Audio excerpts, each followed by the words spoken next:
Example 3. We want to determine y double prime if y is equal to secant of x. So the very first thing I'm going to do is I'm going to write down y is equal to secant of x. And then the next step, obviously, is I want to take the derivative.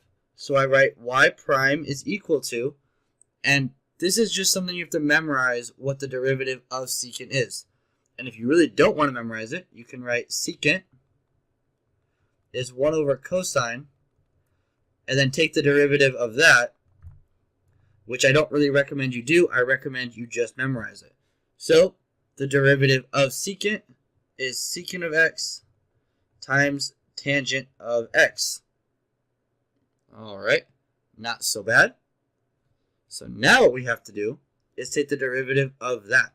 So we get y double prime is equal to, well, this is the product of two different functions, and I'm going to let this one be f of x, and I'm going to let this one, tangent of x, be g of x. So I'm going to write down the product rule real quick. So I'm going to get f prime g plus f g prime.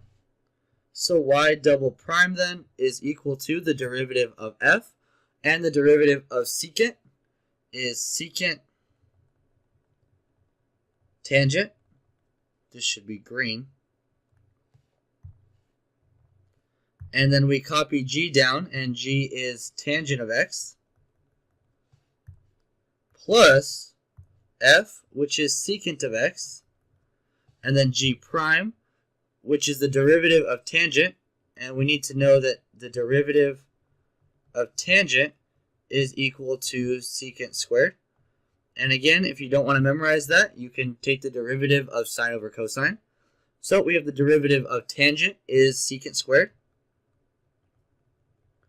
And now all that's left to do is a little simplifying. So y double prime is going to be equal to secant of x tangent squared plus secant cubed, and then that's our answer. So that is the second derivative of secant of x.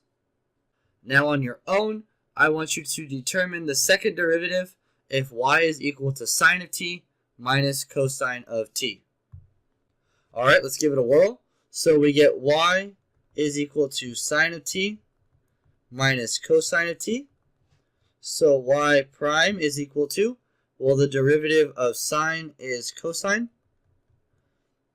minus, and the derivative of cosine is negative sine. So I get y prime is equal to cosine plus sine.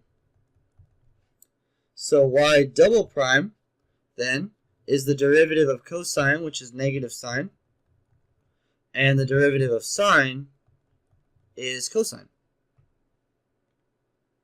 And that's all there is to it.